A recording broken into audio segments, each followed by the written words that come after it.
Hello, welcome to a brand new video. So in this video, I'm going to be doing a different type of ranking. As in this video, I'm going to be ranking my 10 favourite Master episodes. Well, some of these are like in parts, as you know. So like for the Master Trilogy for Series 3, I'm actually going to class them as one. Same with a couple of other stuff. So yeah. And the reason I'm doing this ranking video, because this year is the 50th anniversary of the character. And personally, I just wanted to get my 10 favourite Master episodes. And these are the 10 I do go back and watch, really.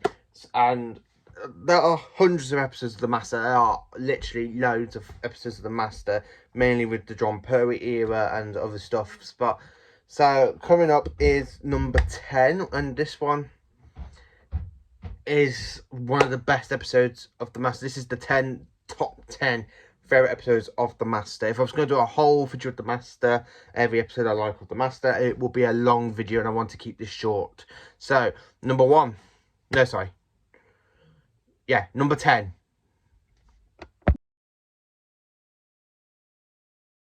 So, in 10th place, I have put World Enough and Time, and of course, The Doctor Falls. Why would you say I have to put this in 10th place? Because it's just fantastic. You've got, not only if it's just a fantastic Cyberman episode, there are two versions of the Master. We've got John Sims' version of the Master and Michelle Gomez's female version of the Master, Missy. And this is quite good. I love the chemistry between the Master and Missy in The Doctor Falls. But World Enough and Time, that massive build-up at the end, where you literally just have John Sim. Do you know, it's not an Exodus, is it? He goes, do you know what I call it? And he's like, I call it a Genesis, Doctor. Specifically, Genesis of the Cybermen. And then you have that.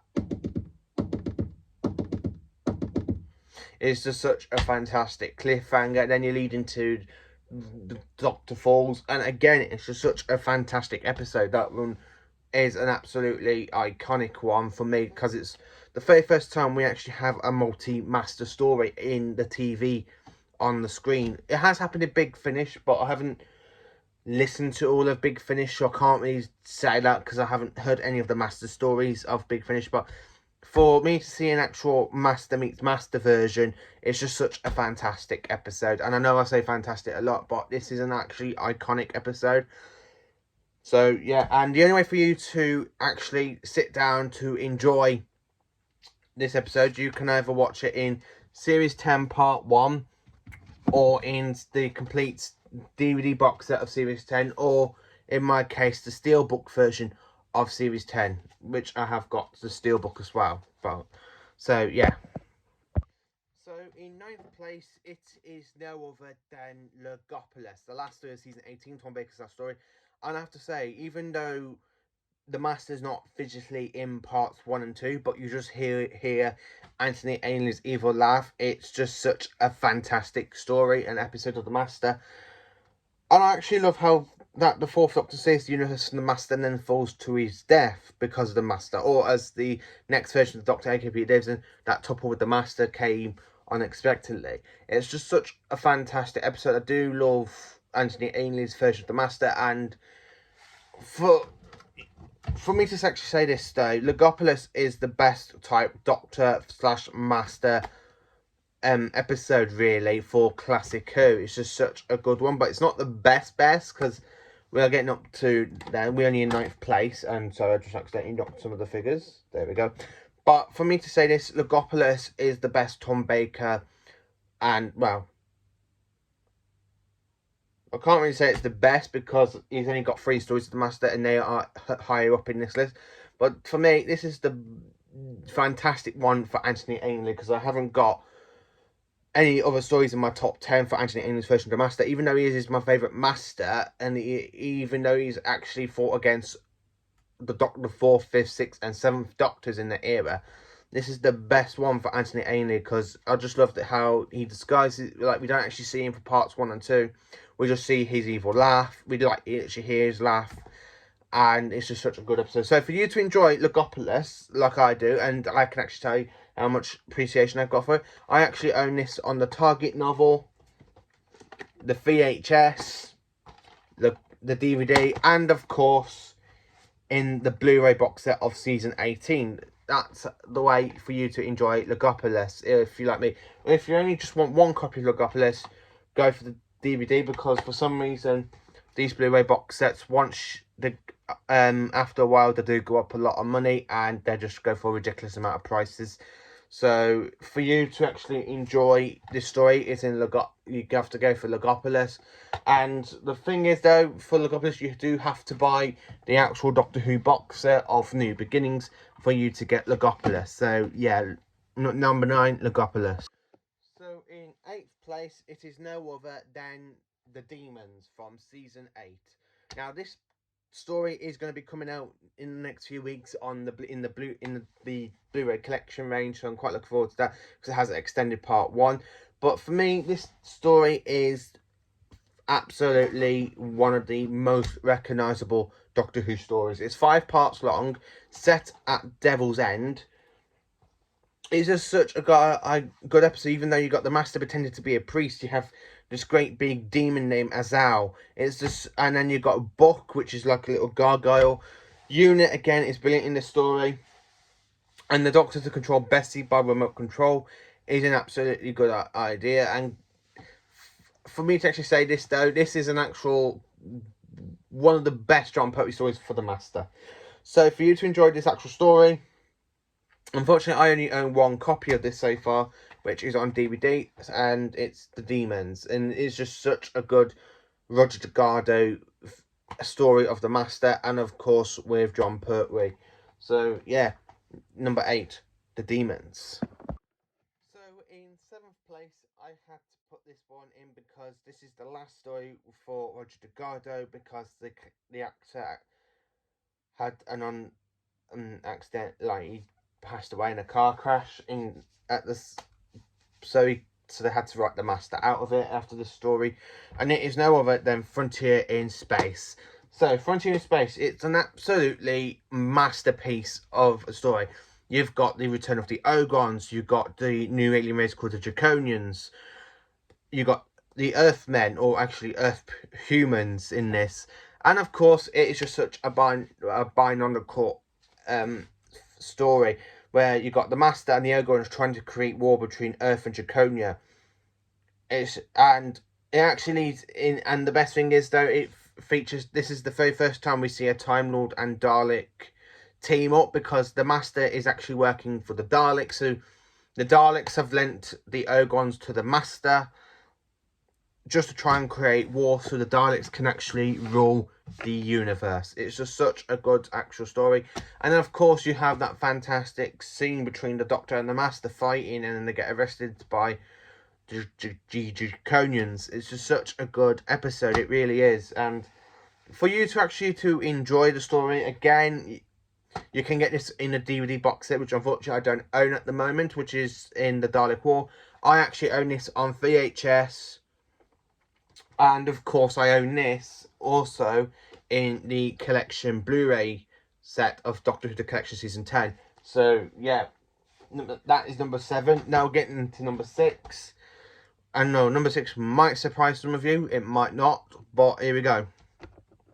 So in 6th place, I've had to say this, it is literally one of my favourite stories, and it is no other than Terror of the Autons, for the 5th story of season 8, which is the anniversary story of the Master, because it's the Master's debut. It's Kate Millican's debut as Jo Grant, the 3rd Doctor's assistant, and of course it's the debut of Captain Mike Yates in Unit, and it's just such a good story. So in this story, you've got the Master trying to get the Nesting Consciousness to work for him so that he can help them do another invasion of Earth. It's just such a good story. You've got the Doctor trying to stop the Master, even though in this story the Nesting Consciousness lives in anything plastic. It's like in a scary, creepy kind of like doll. You got these daffodil Autons, these Autons with daffodils. You got an Auton policeman that the Doctor, even though the Master, just especially that scene where you just see the Master's TARDIS lands and it's like a horse box, and he comes out and this owner of the circus goes, "Who the hell are you?" And he goes, "I am normally referred to as the Master." "Oh, is that so?" "Yes, universally." It's just such a fantastic episode, it really is. Well, it's not really a couple of best for Jon Pertwee, because my favourite episode is literally for Jon Pertwee is coming up for the with him versus the Master. But I have to say this though, this is the very first story that we introduced to the Master, and it's just brilliant, absolutely brilliant. So for you to actually enjoy the story, it's actually in the Doctor Who box set called Mannequin Magellan, something like that. I can't actually say the word, sorry, but it actually comes in a box set with Spearhead from Space, and it is Tale of the Autons, and this is coming out in the Blu-ray box set, as I mentioned, for the Demons in season 8, Doctor Who the Collection. That's out next month. So yeah. So in my top 5 Master stories, in 5th place it is the Master trilogy, known as Utopia, Sense of Drums, and Last of the Time Lords. So the Master is played by 2 actors in this trilogy, aka Derek Jacobi and of course John Simm. Well, John Simm plays the Master for a very good amount of time, for 2 full-on episodes, where Derek Jacobi only plays the Master for about 10 minutes, because through part 1 it's literally the Master is inside the fob. Watch this kind of device that rewrites Time Lord immunology, turns a Time Lord into a human, and it is just good as he opens it and he gets the Master's essence, and the Master is back, and at the end of the episode he gets shot by Chanvo and he goes to Master Reborn. And then of course you have John Simm that creates a whole trouble with the Toclafane and the invasion, with the Toclafane killing, where he goes, remove 1/10 of the world's population. It's such a good episode. This really is a good Master episode for New Who, and it's my second favourite finale for Doctor Who series finale, because nothing can top my first favourite, which is Battle from Part of the Ways, because that one's really good. So for you to actually sit down and to enjoy this episode, you can either get this 4 times if you want to. You can get it in the actual volumes, which is this one, which is the Master Trilogy all in one volume. You can actually get it in the Series 3 box set. Of course, that you can get it in the slimmer version of this box set as well, with the Blu-ray version, and of course the Blu-ray Steelbook. As you can see, I actually own it in the Steelbook version. Steelbooks are a lot better and a lot beautiful than the regular ones. I actually, as you can see, I actually own it in the box set, and of course on volume. So yeah. So next up in number 4. So 4th place, my 4th favourite Master story. And again, this one is from season 18, and it's the story before Logopolis, and it is known as the Keeper of Traken. So on Traken, the Master is hiding inside his TARDIS, which is disguised as the statue Malka, and he goes around, he literally kills off a bunch of people, and it's actually quite a good episode. You've got Tremas, you've got Cassia, you've got Nyssa, and this is the further story that introduces Nyssa. This story takes place after the Doctor and Adric managed to escape from E-Space. It is one of the best stories for Tom Baker. It is one of the best ones out of season 18. It's my favourite story out of season 18. And I can't really say more than that. But, and especially I love that bit there where you got Jeffrey Beaver's version of the Master, who's like the Crispy Master, which was introduced with Peter Pratt, because Peter Pratt was unfortunately unavailable to come back as the Master. They got Jeffrey Beavers, and I actually love that new body transfer, because the Master is on his 12th life, and he uses the Source to try and renew himself, and he jumps into Tremas' body, and it's just such a fantastic line where he goes, "A new body, at last." So for you to actually enjoy this actual story, again, you can actually buy it in the New Beginnings box set, as I mentioned, as the DVD is in that box set of The Keeper of Traken. I actually own this 3 times over, because I actually own this on the VHSs, I own it on the DVD, and of course again on the Blu-ray box set of season 18. So that number 4 is definitely The Keeper of Traken for me. It's personally my favourite story out of season 18. So in 3rd place, it is no other than The Sea Devils. Now personally for me, this one is one of the best out of stories from season 9. You have the Sea Devils, his very first appearance. You got them with the Master trying to manipulate the war between the Sea Devils and the humans, and the Doctor's got to the 3rd Doctor is literally trying to make peace with the Sea Devils. Even though Unit's not in the story, but it is literally the Royal Navy. It's quite an actual interesting story. It's 6 parts long. This was broadcast in 1972, so if they actually do a season 9 Doctor Who The Collection Range box set, I would actually hope that this story gets the actual 5.1 surround sound, because it is an absolutely iconic episode. It's the very first one with the Sea Devils. This is literally the 6th story with Roger Delgado as the Master, because the season 8 is the Master season. Season 8, I actually nicknamed it the Master season because he's in every single story of season 8 with Jon Pertwee. And so for this season 9, she's only in 2 stories. The last story the story for season 9, which is the Time Monster, is a bit messed up. It's not a very good story for me to enjoy of the Master, especially when when he makes his machine called Tom Tit.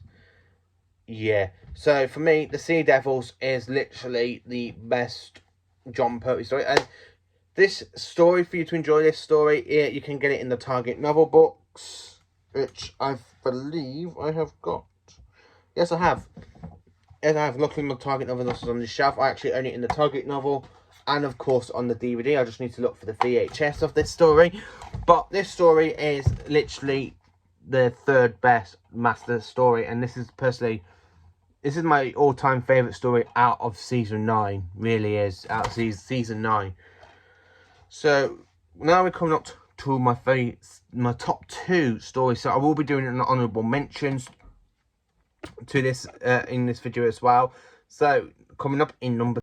So in 2nd place, it is no other than The Claws of Axos. Now this is my all-time favourite story for season 8. I just love the Axons. I absolutely love the Axons. The Axons designs, the Axons create, like, I like how they actually use the Axons props and repainting them green for the Krynoids in the Seas of Doom. But it is such an iconic episode, especially when you got them with the Master, where they literally capture the Master and he's their prisoner, and then he tells them that he wants them to kill the Doctor, but he never told them that the Doctor was a Time Lord. So when they found that the Doctor is a Time Lord, they actually turn to the Master saying, "You kept that information from us. We need a Time Lord. We need time travel." Especially when the Master wants his freedom back, and he wants his TARDIS back, because the Axons have got the Master's TARDIS. It's an actual good episode, it really is, especially when you see the Master, who in the last 2 episodes was this evil, powerful Time Lord, and then in the hands of the Axons, he's literally just nothing compared to them. It's just such an actual episode, especially where you got him and the Doctor teaming up together to try and defeat Axos, and the 3rd Doctor does stop Axos by trapping him inside a time loop. It is kind of good seeing the Master's vulnerable side in this story. It literally is. The Master does seem vulnerable in the story than he is. I think this is the only time in Classic Who you actually do see that, and it is a good story. It is an actual best one. So for you to actually sit down to enjoy Claws of Axos, I actually own this on VHS. I own this on DVD twice, because I actually own, for show you, I own the original release of Claws of Axos and, of course, the special edition of Claws of Axos. I just want to get the Target novel book, and this will be out on the Blu-ray box set of season 8. So yeah. So for honourable mentions, I would like to mention the Claws of The Mind of Evil, which is another good one, where the Master presents this kind of machine to try and make people's fears come to life. The Doctor's fear is the Daleks. The Master's fear is the Doctor's. It's an absolutely good story. So the second one I'd like to say is the King's Demon. Unfortunately, there's no point for Anthony Ainley to dress up, because we can tell it's him straight away. But that sword fight between the Doctor and the Master is such a good one. Same with the Sea Devils. I love the sword fight between Pertwee and Roger Delgado. But Peter Davison and Anthony Ainley's version, I actually prefer that to a lot more. And then for the third honourable mention, I would like to say is Mark of the Rani, where the Master teams up with the Irani. The Doctor's got to try and stop the 2 of them, and it's actually quite a good actual story. I do love Mark of the Rani. It is one of the best Colin Baker stories for me personally. So yeah, that is my 3 honourable mention ones. So next up, coming up to my number 1. So for my all-time favourite Master story, and I have to say this, it is literally one of my favourites, and I literally watched this one last night, and it is The Deadly Assassin. So, back on the planet Teros, not Teros, a planet beginning with T. I can't actually remember the name of it. It's gone. A Time Lord known as Goth finds the Master and in his decaying form, and me brings him back to Gallifrey. So they make up this plot to try and kill the president of the Time Lords and trying to frame the Fourth Doctor. So it's an actual quite a good mystery story, especially when you have the battle between Chancellor Goth and the Doctor in the Matrix, and then you've got the whole plot of the Master trying to destroy Gallifrey so he could renew himself while wearing the stash of Rassilon and the Great Key, which is the big giant rod at this point. It is such a good actual story, and Peter Pratt plays the Crispy Master fantastically well. And this story is literally one of my favourite Tom Baker stories, and it's my all-time favourite story out of season 14. In this one, the Doctor has no companion whatsoever, and this is the only story in Classic Who where the Doctor has no companion. And I do have to say this, it's an actual good story as well. And of course, as I said, I love the whole Matrix fights between the Doctor and Chancellor Goth. You got the Master, especially when he tries to make him fake his death at this point by putting something that makes him read dead instead of where he's literally hiding his vital signs. It is such an iconic episode of the Master. It really is, and it does actually show you. Even though the Master doesn't want to die, he wants to survive at this point. It's just such a good actual story, because even though when you know you're going to die, you try and find a way to stay alive, to try and escape your certain death. And it just proves how much the Master really doesn't want to die in the story. In the same with Keeper of Traken, as I mentioned, the Master is in his 12th incarnation and he's dying and he's trying to find a way to survive. Unfortunately, it takes him in Keeper Traken to try and stay alive by jumping into somebody else's body. But this story has to be one of my personal favourite Tom Baker stories, because at this point, it just shows you the Master is determined to stay alive. The same with the movie, but the problem is, though, the one thing about the movie is it's actually Eric Roberts' performance as the Master for me that kind of makes him not in my favourite Masters. But this story is literally one of my personal favourite Master stories for the Tom Baker era. For Jon Pertwee, I have to say it's definitely Claws of Axos, because that's where you see the Master at his weakest point, I think, for me, in the classic era. This one, the Master is determined to stay alive. He's focused on staying alive, and it's just such a fantastic, absolutely amazing episode. So for you to enjoy this episode, you can either buy the Target novel book, the VHS, which I only got the other day, and I just love that artwork. I mean, look at Peter Pratt and Peter Pratt's version of the Master with Tom, and that's Chancellor Goth. It's just such a good one. And also, you can actually get this on DVD. Unfortunately, I don't own the DVD at the moment, but I actually do have to say, I actually own it on the Blu-ray box set with 5.1 surround sound in Doctor Who The Collection range, season 14. It's just such a fantastic episode. So please do like, subscribe, and share to my channel, and I hope you all have a very good Who-y day.